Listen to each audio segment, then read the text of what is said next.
आदत बदल सी गई है वक्त काटने की आदत बदल सी गई है वक्त काटने की। हिम्मत ही नहीं होती अपना दर्द बांटने की। काश तुझे मेरी ज़रूरत हो मेरी तरह, कि काश तुझे मेरी ज़रूरत हो मेरी तरह, और मैं नज़रअंदाज करूं तेरी तरह।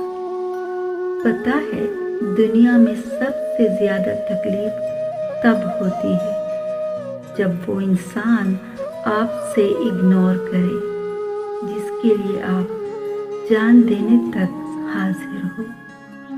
मत करवाना मोहब्बत हर किसी को ए खुदा, कि मत करवाना मोहब्बत हर किसी को ए खुदा, क्योंकि हर किसी में जीते जी मरने की ताकत नहीं होती। खुदा करे मैं किसी हादसे में मर जाऊं, कि खुदा करे मैं किसी हादसे में मर जाऊं, और दुआ है कि वो हादसा तेरे सामने हो। तेरे बाद कौन रोकेगा मुझे, कि तेरे बाद कौन रोकेगा मुझे। इसलिए अब हम खुद को जीते जी बर्बाद करेंगे।